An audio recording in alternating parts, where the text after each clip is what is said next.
बेतिया में एक बहनोई के द्वारा नाबालिग साली से लगातार दुष्कर्म कर उसे गर्भवती कर देने का मामला प्रकाश में आया है।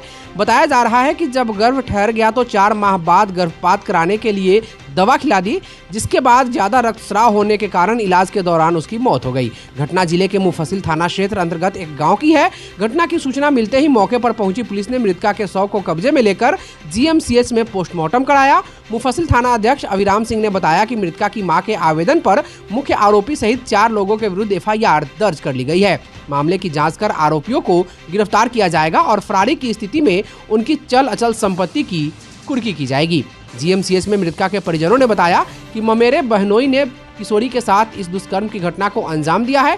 दुष्कर्म के बाद गर्भवती होने पर किशोरी में शारीरिक परिवर्तन होने लगा, जिसे देख ममेरे बहनोई ने चोरी छिपे गर्भपात की गोली खिला दी। गर्भपात की दवा खिलाने से उसकी तबीयत खराब होने पर उसकी जानकारी परिजनों को मिली। परिजनों ने बताया कि 12 नवंबर को उसे इलाज के लिए जीएमसीएच लाया गया। 2 दिन इलाज के बाद उसे निजी अस्पताल ले गए, वहां भी उसकी स्थिति गंभीर थी। 17 व 18 नवंबर को भी निजी अस्पताल में इलाज किया गया, लेकिन अत्यधिक रक्तस्राव से उसकी हालत गंभीर हो गई थी। परिजन उसे घर ले गए, जहां देर शाम उसकी मौत हो गई। पुलिस ने इस मामले में कार्रवाई करते हुए मुख्य आरोपी सहित एक नर्स को गिरफ्तार किया है। पुलिस ने उस नर्सिंग होम को भी सील कर दिया है जिस नर्सिंग होम में नाबालिग का अबॉर्शन हुआ था और उसके बाद उसकी मौत हुई थी। बेतिया एसपी भी मौके पर पहुंचे और जांच की, अस्पताल का निरीक्षण किया। पुलिस अस्पताल के अन्य कर्मियों की भी तलाश कर रही है जो इस पूरे मामले में संलिप्त हैं। बेतिया सदर एसडीपीओ विवेक दीप ने मीडिया से इस संबंध में विस्तृत जानकारी दी। सुनिए उन्होंने क्या कहा। मुफस्सिल थाना अंतर्गत दिनांक 19/11/24 को करनमिया निवासी हैं सुरजानी खातून। इनकी जो सुपुत्री है, इनका गर्भपात से इनका मृत्यु हो गया था। तो इनके जो माताजी हैं सुरजानी खातून, इन्होंने ये आरोप लगाया था कि 4 महीने पहले से ही जो कामिल गद्दी है ये इनके साथ रेप कर रहा था और जब गर्भ ठहर गया तो इसका गर्भपात कराने ये लेके गया था। तो जहाँ गर्भपात कराने ले गया था उस अस्पताल की जो नर्स है उसने ये स्वीकार किया है कि उसने गर्भपात कराया था। उसको भी गिरफ्तार कर लिया गया है। जो मुख्य अभियुक्त है जिसका उसकी मृतक की मां ने जिस पे आरोप लगाया है कामिल गद्दी, उसको भी गिरफ्तार कर लिया गया है। इसके साथ ही जो अस्पताल था जहाँ पे गर्भपात कराया गया था उसको सील करने के लिए हम लोगों ने स्वास्थ्य विभाग को लिख दिया है, वो अभी प्रक्रियाधीन है। साथ साथ जो इसमें अन्य लोग हैं उसकी गिरफ्तारी के लिए उन सबको चिन्हित कर लिया गया है। जो महिला है उन्होंने ये कहा था पीड़ित की मां ने कि गर्भपात में कुछ अन्य लोग भी शामिल थे, तो उन लोगों को भी चिन्हित करके उनको गिरफ्तारी के लिए लगातार छापेमारी की जा रही है।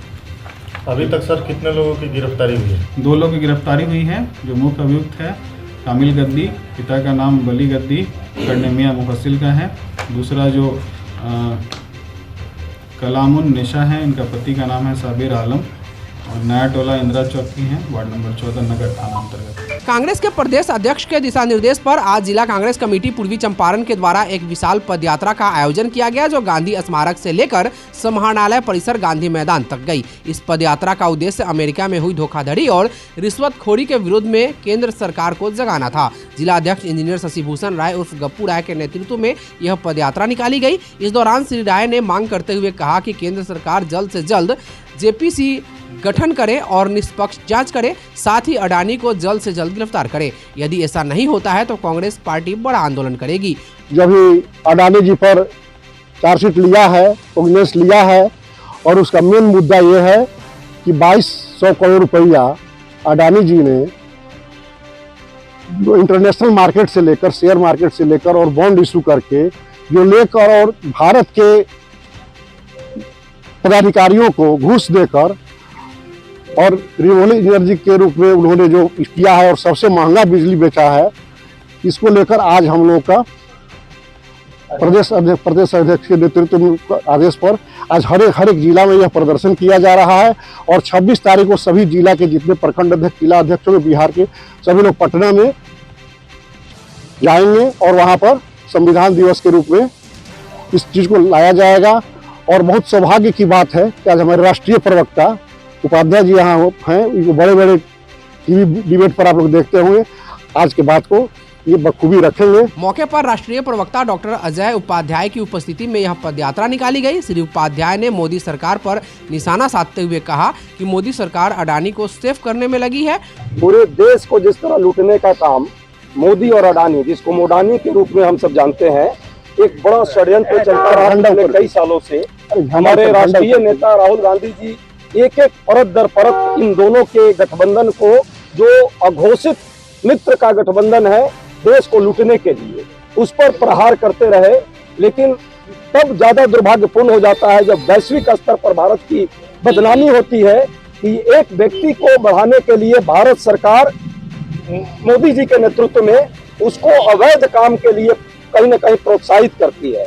ये जो घटना हुई है, अमेरिका का जो फेडरल कोर्ट ने जो डिसीजन दिया है, आज के अखबारों में भी आप सभी शुद्धि पत्रकार हैं और देश के जागरूक नागरिक, उनको जानने की जरूरत है कि ये समस्या किस तरह से उभरी थी। दो कंपनी इस देश में आती है बिजली के क्षेत्र में, सोलर एनर्जी के क्षेत्र में, और ये दो कंपनियों को ठेका दिया जाता है। एक अमेरिकन कंपनी है जिसको 4 गीगावाट का, और मोडानी जो मोदी जी की कंपनी मानते हैं हम लोग, जो अडानी का कंपनी है, वो 8 मेगावाट का बिजली गीगावाट का बिजली पैदा करने की बात आती है। इसके तहत एक सेल परचेजिंग का जो कॉन्ट्रैक्ट है वो कॉन्ट्रैक्ट मिलता है। ये कॉन्ट्रैक्ट ही अवैध है, पहली बात। दूसरी बात, जो सोलर एनर्जी से रिलेटेड जो भारत सरकार की जो व्यवस्था है, संस्था है, उस संस्था में जो है छूट दी जाती है कि ये जो इससे जो प्रोड्यूस होगा एनर्जी, वो एनर्जी सिर्फ और सिर्फ भारत सरकार के राज्य खरीदेंगे। उसकी रेट जो तय की जाती है वो रेट कई गुना ज्यादा होता है, जिसके कारण सभी राज्य सरकारें मना कर देती है, इंक्लूडिंग भाजपा की सरकारें भी, कि हम इस रेट पर हम नहीं लेंगे आपका बिजली। अब होता है यहाँ से खेल क्या है, जो अमेरिकन कंपनी है उससे बात करके मोदी जी की जो कंपनी मोदी जी की है वो अडानी की कंपनी कहने की बात है। ये मोडानी कंपनी जो है ये कहती है कि हम इन राज्य सरकारों को घूस देंगे। देखिए कितना बड़ा करप्शन का खेल है। घूस देने के लिए 2100 करोड़ रुपए का किसी न किसी रूप में प्रस्तावित एक जो योजनाबद्ध तरीके से बात आती है, और इसमें शेयर अमेरिकन कंपनी से मांगी जाती है कि मैंने जो घूस देने की बात की है उसमें जो शेयर आपका बनता है वो या तो शेयर मुझे दीजिए, या उसके बदले में जो है आप अपने कंपनी का शेयर मुझे दे दीजिए। ये दूसरा मामला आता है। तीसरा मामला इसके साथ जुड़ा हुआ है। इस एवज में जो अमेरिकन मार्केट है वहां से लगभग $300 बिलियन का, लगभग 25,000 करोड़ रुपए का जो है पब्लिक स्टॉक मार्केट से पैसा आम निवेशकों का वहां से भी उगाया जाता है, और यहाँ भी इस कंपनी को गाहे बेगाहे बहुत ऊंचा मार्केट रेट दिखाकर यहाँ के आम लोगों का भी पैसा इस कंपनी के माध्यम से कहीं न कहीं डूबने का या उनको लेने का काम करती है। एक तरह से कई मामले में ये धोखाधड़ी है। सेबी का जब जांच हो रहा था, सेबी की जो माधवी बुच है, ये माधवी बुच कहती है कि यहाँ कोई एफिडेविट देता है ये अडानी कंपनी कि हमको जो है सेबी से कि कोई जांच कहीं नहीं हो रही है, जबकि यूएस की जांच हो रही है। ये कई मामले में धोखाधड़ी है, लेकिन मोदी जी का मित्र है। अपने मित्र की रक्षा के लिए वो एक अकेला सब पर भारी है, जैसा कि पार्लियामेंट में उन्होंने बताया था, और वाकई दिख रहा है। जब विश्व की मशीनरी इसको ढूंढ रही है, मोदी जी ये कहे तो सेफ है, आज उसको सेफ करने के लिए लगे हुए हैं अपने मित्र को। ये हम सबके लिए मुद्दा है। प्रदेश कांग्रेस कमेटी के अध्यक्ष माननीय अखिलेश प्रसाद सिंह और जिला कांग्रेस कमेटी के अध्यक्ष माननीय पप्पू राय जी के नेतृत्व में कांग्रेस के हमारे सैकड़ों साथी सब यहाँ आज इसी मुद्दे को लेकर के आए हैं कि मोदी है तो मुमकिन है, ये नारा जरूर होता है, क्या मोदी है तो अडानी का गिरफ्तारी भी मुमकिन है या नहीं है? ये प्रश्न है। इसी प्रश्न पर हम लोग आपसे, आप के माध्यम से जनता से इस मुद्दे को उठाना चाहते हैं, क्योंकि जनता का इसमें पैसा कहीं न कहीं घपले में आ रहा है और धोखाधड़ी का मामला है। मौके पर पार्टी के कार्यकर्ताओं ने झारखंड में हुई जीत को लेकर राहुल गांधी, सोनिया गांधी, मल्लिकार्जुन खड़गे को जीत की बधाई दी। साथ ही इंडिया अलायंस के सभी दलों को भी जीत की बधाई दी। मौके पर विजय शंकर पांडे, किरण कुशवाहा, संजीव कुमार सिंह, मुनमुन जायसवाल, डॉक्टर आदर्श आनंद, आबिद हुसैन, बजेंद्र तिवारी, रंजीत पांडे, अखिलेश प्रसाद, रंजन शर्मा, आशीष रंजन सिंह, सत्येंद्र नाथ तिवारी, राहुल शर्मा, बिट्टू यादव, विनय उपाध्याय, कुमकुम सिन्हा, आशुतोष सिंह, विजयकांत, मणि त्रिपाठी, राजकुमार, अंजुमन, महेंद्र पाठक, चंदेश्वर सिंह, मनोरंजन तिवारी, श्रीकांत मिश्र, अरुण प्रकाश पांडे, अरुण त्रिपाठी, देवेश चंद्र त्रिपाठी, प्रेम शुक्ला सहित अन्य लोग उपस्थित थे। GD Goenka public school Motihari द्वारा प्लास्टिक मुक्त भविष्य अभियान संचालित किया गया, जिसमें छात्रों और शिक्षकों की उत्साहपूर्ण भागीदारी देखी गई और उन्होंने एकल उपयोग प्लास्टिक के हानिकारक प्रभावों के बारे में जागरूकता फैलाते हुए ज्ञान बाबू चौक से वी मार्ट तक मार्च किया। रैली ने पर्यावरण अनुकूल विकल्पों पर स्विच करने की तत्काल आवश्यकता की याद दिलाई, जिसका लक्ष्य न केवल छात्रों बल्कि स्थानीय समुदाय पर भी अस्थायी प्रभाव पैदा करना है। इस पहल के माध्यम से जीडी गोयनका के छात्रों ने स्वच्छ हरित भविष्य के प्रति अपनी प्रतिबद्धता दिखाते हुए प्लास्टिक प्रदूषण के खिलाफ लड़ाई का नेतृत्व किया। उन्होंने अपने आसपास के लोगों को टिकाऊ प्रथाओं को अपनाने और अपने दैनिक विकल्पों पर पूर्ण विचार करने के लिए प्रेरित किया। यह सब पर्यावरण प्रबंधन के प्रति स्कूल के समर्पण पर प्रकाश डालते हुए किया गया। वहीं दूसरी ओर कुछ बच्चों ने एलएनडी कॉलेज के पास सफाई अभियान चलाया, जहां छात्र और शिक्षक सार्वजनिक स्थानों को साफ करने के लिए एक दिन की कार्रवाई के लिए एक साथ आए, जिससे पता चला कि एक स्वस्थ समुदाय की शुरुआत स्वच्छ परिवेश से होती है। इस अभियान ने न केवल हमारे परिवेश को साफ सुथरा रखने के महत्व पर जोर दिया, बल्कि इसका उद्देश्य स्थानीय निवासियों को अपने पर्यावरण की स्वच्छता बनाए रखने में सामूहिक जिम्मेदारी लेने के लिए प्रेरित करना भी था। प्राचार्य डॉक्टर विनोद कुमार भाटिया ने कहा कि हमारे छात्रों ने आज प्लास्टिक प्रदूषण के खिलाफ हमारी लड़ाई का नेतृत्व करके एक उल्लेखनीय उदाहरण स्थापित किया है। हम पूरे समुदाय से हाथ मिलाने और प्लास्टिक के उपयोग को कम करने के लिए प्रतिबद्ध होने का आह्वान करते हैं। दैनिक जीवन में साथ मिलकर हम एक ऐसी दुनिया बना सकते हैं जहां हमारे ग्रह को आने वाली पीढ़ियों के लिए पोषित और संरक्षित किया जाएगा। उन्होंने आह्वान किया कि आइए हम मिलकर आने वाली पीढ़ियों के लिए स्वच्छ प्लास्टिक मुक्त दुनिया की दिशा में काम करें। उन्होंने कहा कि हम सिर्फ उज्जवल दिमागों को आकार नहीं दे रहे हैं, हम एक ऐसे जिम्मेदार नागरिक तैयार कर रहे हैं जो अपने पर्यावरण और समुदाय की परवाह करते हैं। मोतिहारी के बापू सभागार में 3 दिसंबर को चित्रांश समाज द्वारा एक सम्मेलन का आयोजन किया जाना है। इसकी तैयारी को लेकर प्रेस वार्ता का आयोजन डॉक्टर हेना चंद्रा के अस्पताल परिसर में आयोजित किया गया। इस दौरान चित्रांश चेतना अभियान सह महासम्मेलन की तैयारी को लेकर मौजूद लोगों को संबोधित किया गया। इस दौरान कहा गया कि हमारे समाज के स्वामी विवेकानंद, देश के प्रथम राष्ट्रपति डॉक्टर राजेंद्र प्रसाद सहित अनेक महापुरुष देश के लिए आदर्श बने और आज उन्हीं के समाज को हर जगह वंचित किया जा रहा है। कहा गया कि जब हर जगह हमारा समाज है तो फिर हम सब हाशिए पर क्यों हैं। युवा, बुजुर्ग, महिला, पुरुष सभी लोग इसको लेकर एकजुट हो रहे हैं और इस कार्यक्रम की सफलता के लिए एकजुट हैं। उन्होंने कहा कि यह जातिगत लड़ाई नहीं है, इसमें हमें समाज की एकजुटता को राज्य एवं देश स्तर पर दिखाना है। उक्त कार्यक्रम में चित्रांश समाज के लोगों को अधिकाधिक संख्या में आने के लिए आह्वान किया गया। इस अवसर पर पूर्व नगर परिषद सदस्य मणिभूषण श्रीवास्तव ने कहा कि हम अपने समाज को हक दिलाने के उद्देश्य से इस महासम्मेलन में एकजुटता दिखाएंगे और एक मंच पर आकर अपनी एकजुटता को कायम करेंगे। वहीं पूर्व वार्ड पार्षद धीरज श्रीवास्तव ने कहा कि चित्रांश बंधुओं द्वारा चंपारण आर्थिक, शिक्षा एवं स्वास्थ्य में अहम योगदान के कारण आज आसपास के 10 जिलों में उच्चतम स्थान रखता है। कर्नल संजीव श्रीवास्तव ने कहा कि इस कार्यक्रम की सफलता के लिए तन मन से इस कार्यक्रम को सफल बनाना है। उन्होंने कहा कि मेरे तरफ से 70 से अधिक 4 चक्का वाहन और 100 से अधिक बाइक पर लोग आएंगे। इस कार्यक्रम को ऐतिहासिक बनाना है, इसलिए जिले के सभी चित्रांश परिवार से अपील किया गया कि बड़ी संख्या में लोग इस कार्यक्रम में शामिल हो। मौके पर वार्ड पार्षद बृजकिशोर श्रीवास्तव उर्फ लाल, डॉक्टर चंद्र सुभाष, सुनील कुमार वर्मा, वार्ड पार्षद सुधीर श्रीवास्तव, अभय कुमार गुल्लू, संध्या वर्मा, सोनू श्रीवास्तव सहित अन्य मौजूद थे। हम लोग चित्रांश चेतना अभियान के तहत हम लोग अपने जिला से लेकर और प्रदेश तक के लोगों को ये बताना चाहते हैं कि आप कहते हैं कि कायस्थ नहीं है, तो मैं सभी लोग हमारे जिला में रहने वाले सभी चित्रांश नौजवान भाई बहन दोस्त जीते हुए जनप्रतिनिधि यह साबित करेंगे 3 दिसंबर को ऑडिटोरियम कचहरी स्वेच्छागृह में कि हम कायस्थ हैं और हमारे समाज की हक अधिकार मिलनी चाहिए। जैसे कुछ लोग कहते हैं जब चुनाव आता है तो हमारे वोट से जीत के जाते हैं और यहाँ कहते हैं और फील्ड में कहते हैं ऊपर में कहते हैं कि कायस्थ नहीं है। कानू करेगा गर्व से कि हम कानू हैं, कलवार कहेगा गर्व से हम कलवार हैं, राजपूत कहेगा हम गर्व से राजपूत हैं, हम भी कहते हैं कायस्थ है गर्व से।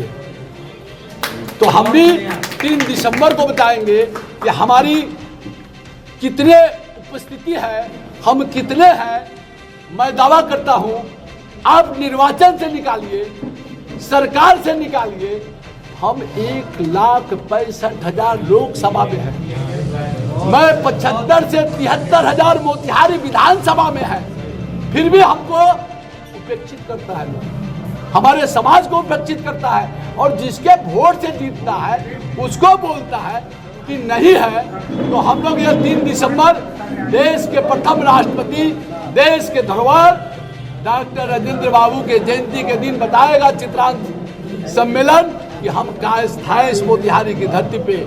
मोतिहारी, मुजफ्फरपुर, बेतिया, गया, नबीनगर, दरभंगा, ये सभी जगह जीतने और हारने में हमारी भूमिका रहती है, हमारी समाज की अहम भूमिका रहती है। इसीलिए हम लोग सभी चित्रांश परिवार से आग्रह करते हैं कि उस दिन अपनी शक्ति को ऑडिटोरियम में लाए और बताएं कि हम चित्रांश हैं। चंपारण चित्रांश चेतना मंच के द्वारा ये चित्रांशों का एकत्रीकरण है। चित्रांश चेतना अभियान सह चित्रांश महासम्मेलन कार्यक्रम का यही नाम है। और जो नाम है उसके पीछे आप लोग समझ रहे हैं इस विषय को कि हमारा महासम्मेलन एक होने जा रहा है। ये एक सामाजिक आयोजन है, समाज के हर व्यक्ति इसमें बढ़ चढ़कर हिस्सा ले रहे हैं। और कहीं ना कहीं ये एक अस्तित्व की लड़ाई भी है, हमें हमारे वजूद की भी लड़ाई है, जिसको हम एक मंच पर आकर ये हुंकार भरना चाहते हैं कि जब देश को आज़ादी के समय से हम दिशा देने का काम कर रहे हैं, तो आज कहीं ना कहीं सामाजिक रूप से हो या राजनीतिक रूप से हो हम हाशिए पर क्यों हैं। ये एक सवाल है और बहुत बड़ा सवाल है। अगला सवाल हमारा ये भी है कि जो जातिगत जनगणना जो हुई है, जिसमें हमें 0.6% में बांध दिया गया है, इसका हम लोग कहीं ना कहीं इससे हम लोग सहमत नहीं हैं। एक कारण ये भी है कि हमें एक मंच पर आना पड़ रहा है। हम लोग 0.6% नहीं हैं, कहीं ना कहीं इसमें कुछ तो गड़बड़ है, जिसके लिए हम सब आवाज़ भी उठा रहे हैं और एक मंच पर आने का प्रयास भी कर रहे हैं। ये बस इसी के लिए है ये महासम्मेलन जो हम लोग 3 दिसंबर को देश के प्रथम राष्ट्रपति, भारत रत्न या कहें देश रत्न डॉक्टर राजेंद्र प्रसाद जी की जयंती के उपलक्ष्य में, उस दिन उनकी जयंती भी है, उसी दिन इस महासम्मेलन को हम लोग आयोजित करने जा रहे हैं। हम सब गौरवान्वित हैं कि वो हमारे समाज के एक धरोहर थे। देश को पहला राष्ट्रपति देने का काम हमारे समाज ने किया। हमारे समाज ने जब सनातन धर्म की बात आई और पूरे विश्व में जब इसका प्रचार किया गया, तो स्वामी विवेकानंद हमारे समाज से निकल के बाहर आए। जब ईमानदारी का प्रतीक और जब इतना शिक्षित व्यक्ति देश का प्रथम राष्ट्रपति होता है और दूसरा प्रधानमंत्री लाल बहादुर शास्त्री होता है, जब हुंकार भरने की बात आई और सत्ता को ललकारने की बात आई, तो फिर जयप्रकाश नारायण ने जेपी आंदोलन भी कर दिया।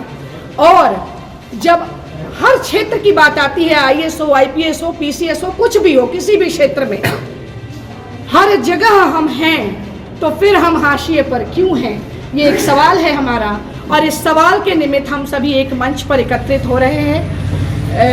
ये प्रेस कॉन्फ्रेंस बुलाने का यही मकसद है कि आखिर ऐसा हमारे साथ क्यों होता है। सामाजिक रूप से भी जब मोतिहारी की बात आती है या अन्य बिहार में कई जिले हैं जहां हमारी संख्या बहुत ज़्यादा है, ऐसा नहीं है, लेकिन फिर भी हमें एक 0.6% ये कहीं ना कहीं हमें ललकारता है कि हम एक मंच पर आए। ये कहीं ना कहीं हमें बेचैन करता है कि आखिर ऐसा हमारे साथ क्यों हो रहा है। हर क्षेत्र में रहने के बावजूद हम कहीं नहीं हैं, ऐसा क्यों हो रहा है, कौन सा साजिश है हमारे साथ। ये एक बहुत बड़ा विषय है हमारे लिए, जिसको लेकर आप देख रहे हैं कि कितने लोग इधर हैं और सभी बेचैन है इस बात को लेके। वो युवा शक्ति हो, वो हमारे बुजुर्ग हों, हमारे साथ के लोग हों, सभी महिलाएं और पुरुष सभी बेचैन है कि आखिर ऐसा हमारे साथ क्यों हो रहा है। जब देश को दिशा देने का काम हमने किया, जनसंघ के पहले से हम लोग हमेशा से पूरी तन्मयता के साथ हम लोग देश के लिए लगे रहे, तो आखिर कौन सा एजेंडा सामने आया कि हमें 0.6% कर दिया गया। फिर कह रहे हैं कि सनातन धर्म हो या जेपी आंदोलन हो या कुछ भी हो, वो फिल्मी जगत हो, वो साहित्य का जगत हो, वो कोई भी जगत हो, हर बार हर जगह हम पाए जाते हैं। हमारी संख्या पटना साहिब हो, कुम्हरार हो, मोतिहारी हो, छपरा हो, बेतिया हो, गया हो या सिवान हो, हर जगह हमारी संख्या है।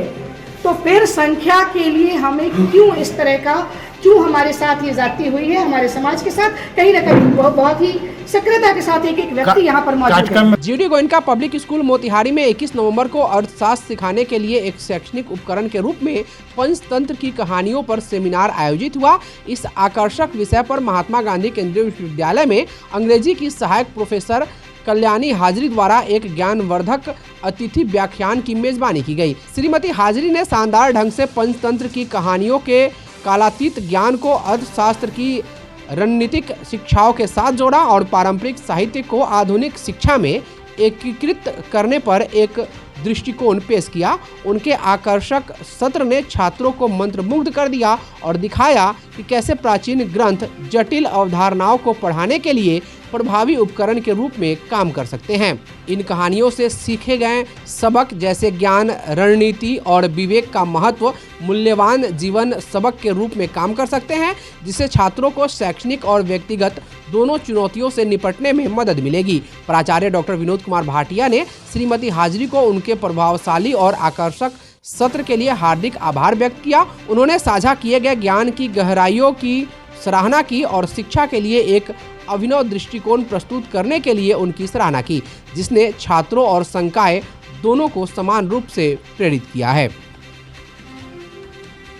कलवार कल्याण सेवा ट्रस्ट द्वारा आज रामपुर भतनहिया में राधे श्याम प्रसाद के घर पर मुफ्त स्वास्थ्य जांच एवं दवा वितरण शिविर का आयोजन किया गया, जिसका उद्घाटन संस्था के अध्यक्ष जगत नारायण प्रसाद और जितेंद्र जायसवाल, जिला पार्षद हीरामणि सहित सभी डॉक्टर्स एवं सदस्यों द्वारा दीप प्रज्वलित कर किया गया। यहाँ लगभग 200 मरीजों का जांच हुआ एवं दवा वितरण किया गया। राधे श्याम प्रसाद एवं अन्य सदस्यों ने सभी मेहमानों को अंगवस्त्र और फूल माला पहनाकर सम्मानित किया। उपस्थित physician doctor SK Gupta, physician doctor Sushil Kumar, हृदय रोग एवं मधुमेह रोग विशेषज्ञ सुगौली के चिकित्सक डॉक्टर प्रताप कुमार, मोतिहारी स्थित नेत्रिका आई केयर से नेत्र चिकित्सक डॉक्टर कमलेश कुमार, दंत चिकित्सक डॉक्टर दिनेश कुमार, वही जांच में अमित राज, राजकुमार, उज्जवल कुमार, आदित्य सिंह, जितेश कुमार सहित अन्य ने अपनी भागीदारी निभाई। आयोजक ने इन सबों के कार्यों की सराहना की। वहीं कलवार कल्याण सेवा ट्रस्ट के सदस्य दिलीप कुमार, ओम प्रकाश प्रसाद, राजू कुमार, अशोक कुमार, कोषाध्यक्ष शशिभूषण कुमार, ब्रिजकिशोर प्रसाद, पिंटू कुमार आदि के पूरे सहयोग के लिए संस्था के महासचिव उमेश प्रसाद शाह सभी को धन्यवाद दिए।